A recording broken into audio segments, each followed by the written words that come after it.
What's going on, Garage Gang? Matt from GarageMC here. Guys, we got a little video series coming up, rebuilding MRC Build's LT250R engine right here on the bench. But in this video, guys, I'm going to show you how to make a tool that I use all the damn time. Stay tuned.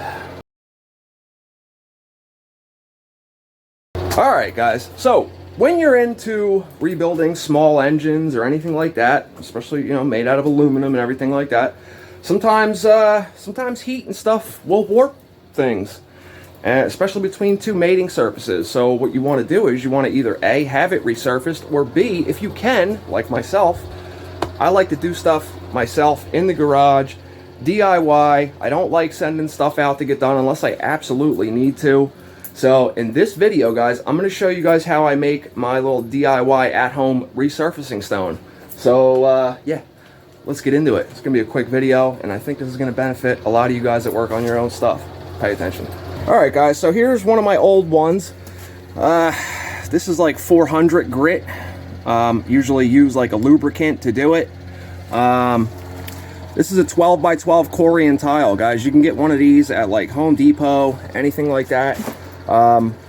Pretty cheap to do, man. A resurfacing stone, like an actual one, pretty expensive, man. Go on eBay or on the internet and look up resurfacing stone. They ain't cheap, man. They ain't cheap. You got to be careful what kind of tile you use, and you're definitely going to want to check it with a straight edge, which I'll show you how to do that in this video too. I already know this one's flat, but I'll show you how to, you know, just make sure you don't want any deviations in it, man. You want it perfectly dead, flat, and level. So, alright, things you're going to need, obviously, the 12 by 12 tile. You're going to need some wet or dry sandpaper, grit of your choice. I wouldn't go any lower than 220, any higher than 400. It's going to take you quite a while to get something resurfaced. And you're going to need some spray glue and 5 minutes of your time. That's it. That's all you're going to need to make this tool. And like I said, guys, I use it all the time. Really ain't much else to say. I use it all the damn time. Anyway, alright, let's get into setting this up. Alright guys, let's breeze right through this. So, like I said, that one, 400 grit, that's more like, you know, a finishing, like after I'm done, I'll run it on the 400 grit. This one, I'm going to use to go ahead and knock down, like, the meat of something quicker than it would with the 400 grit. But, you know, either way, you can go with like 330, 300 grit, whatever, just stay in the middle. That's fine. You won't need any more than that. I get by just fine with the 400 grit, but I'd like to make another one just to go ahead and speed up the process for myself. So obviously you're gonna need some spray glue, like I said. I hope this still works. It's been in my damn cabinet for like over a year and a half. Should work, should be okay. We don't need much out of it. And then I'm going to use 220 grit, like I said. This is from Harbor Freight, guys. You definitely want to get the wet or dry. Don't just get, like, you know, one for like woodworking or anything like that. Wet or dry is what you're going to need. Harbor Freight, this whole pack's like, I don't know, they might be like $8 by now, but you get a whole pack of them. 9 by 11, so, you know, we don't have to worry about going oversized on this. Basically what we're looking for is somewhere around there, something like that. This way you got a little spot you can hold on to while you're doing it. These are rubber floor mats. I usually do it on the floor so the tile don't like move around, but you know, when you got a little extra space here, you can put your foot on it or your knee or you whatever. You'll know what I'm saying. And to show you how this works, guys, I have a 85 to 89 TRX ATC 250R cylinder head.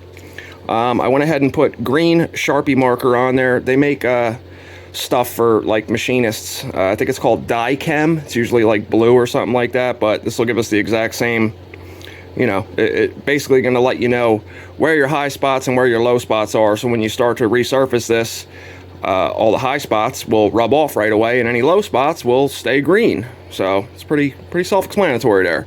But all right, get you guys on a tripod. I'm gonna go ahead and start doing spray glue on the tile and the sandpaper, and then when you spray the spray glue on there, you want to let them sit for about 3 to 5 minutes and then stick them together.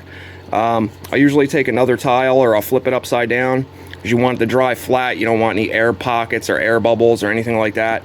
Usually lays on pretty good. But all right, let me clean up a little bit, get you guys on a tripod, and let's set this up. So what I was saying about the straight edge, obviously now that this tile is nice and clean, you definitely want this clean. Don't have like little, I guess this isn't clean, but you know, we'll clean it off again before we put the spray glue on it. Yeah, no, didn't work. Had to get a whole nother top for it out of my, I don't know why I keep old spray paint cans, guys. I really just don't know. But it paid off in this case here. So anyway, straight edge, guys, like a ruler, something like that. You're gonna wanna go ahead and check and make sure that there's no gaps. If there's like low spots and something that's uneven, you'll see, you know, light under it, or, you know, like you can see my finger, just for, I don't know, an example.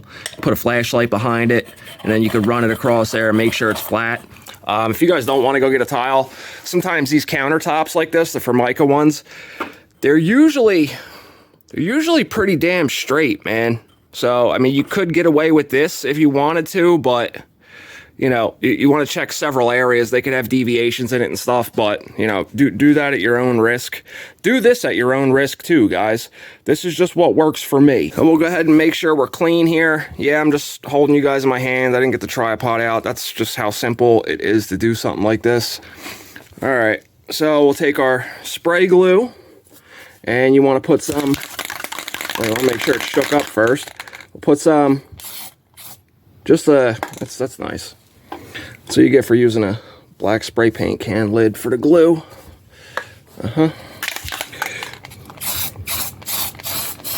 Get this sprayed on there, guys. You just need a nice dusting. You want to put it on your sandpaper too. Definitely make sure you get your edges real good.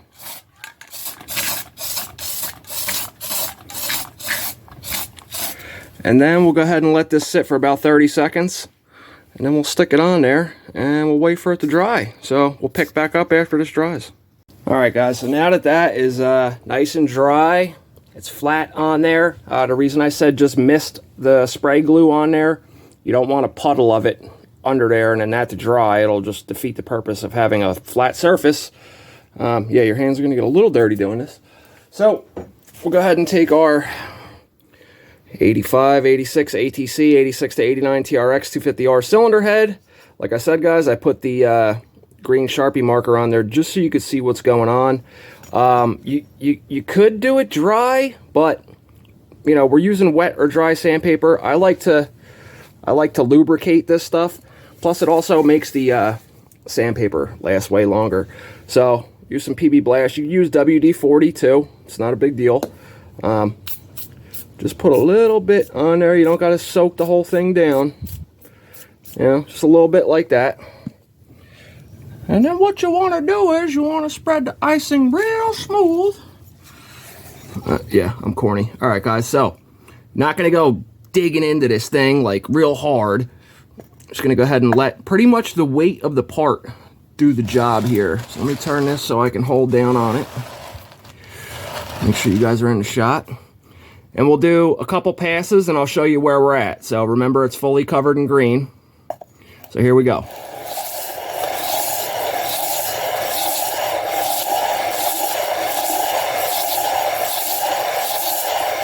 And this is in real time, guys. Okay. So you can see where we're at right now. So we'll go ahead and wipe this off. All right. So you can see where the green is still left on there. Those are our low spots. This head will probably work just fine with a nice fresh gasket, but, you know, we're not gonna, you know, we're gonna make sure this thing's dead perfect. So, all right, we're gonna go for another round.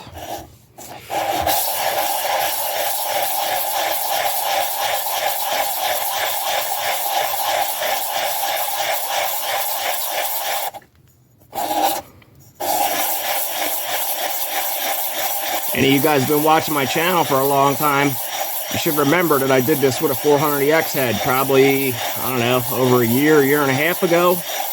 It's actually still the same piece of sandpaper on that other one from that video. When you use lubricant and keep it clean, guys, your sandpaper lasts a while, especially when it's spray glued like this. You know, it'll take you a minute to peel it off and clean it to put a new piece on. All right, let's check our progress now. We're looking good. We're getting there. And this is 220 grit. if any of you guys are wondering what those numbers mean on your sandpaper, like for instance, 220 grit, if you were to take a 1 inch by 1 inch square of this piece of sandpaper, there will be a total of 220 grits within that 1 by 1 inch square. You know, 400 grit, there'd be 400 grits. So that's why the higher up in the grit number, the smoother the sandpaper is, because they got to fit more grits in a 1 by 1 square inch space. All right, so I'm gonna do one more run here on the 220, and then we'll clean it up on the 400 and see what she looks like.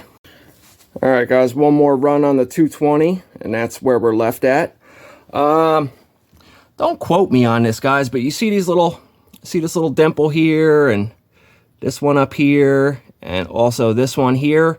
I believe that is a depth measurement to let you know how much more you possibly can resurface the cylinder head. Like I said, don't quote me, but I'm pretty sure that's what those are there for. So if you're buying a used head, you want to make sure you see those 3 dots. If what I'm saying is correct, like I said, I'm pretty sure it is though. All right, so now we're gonna go over to the 400, also lubricated. We'll go ahead and move this around a little bit and get the PB blaster in there. And we'll just take out some of them 220 scratches that we just got from running it on 220. This does not take much effort at all, guys. This was done in real time. So, you know, I did one more like 20-second pass on the 220 after I turned the camera off. So, you know, you could really do this in less than a couple minutes. You know, you get good peace of mind. You know, your gasket's going to seal properly. And, I mean, you could continue shaving this down and bump up the compression a little bit, but, you know, it's not worth the negligible difference you're going to see in compression to make your head less rebuildable in the future. All right, so you guys can see we got a nice even film there. So let's go ahead and wipe this off and see what we're looking like, man.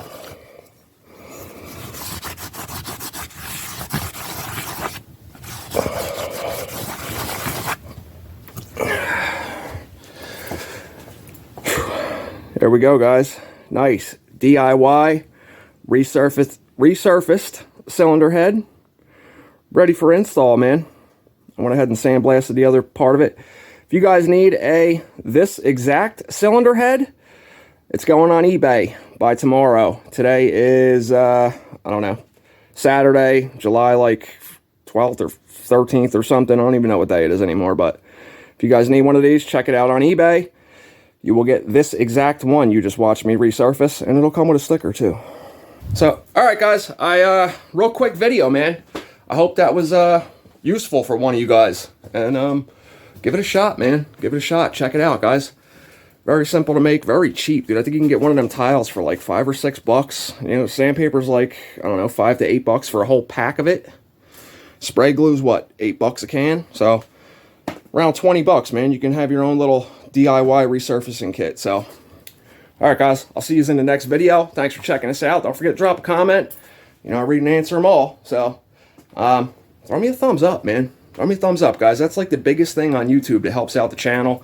Really appreciate it. I'll see you guys in Quad Talk Live coming up this week. We'll be with West Michigan Motorsports. Check out the old live streams with other ones. We had MRC Builds. We had Preston from This Old Trike.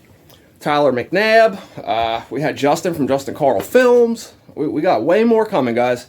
I'll see you in the next one. Thanks for coming.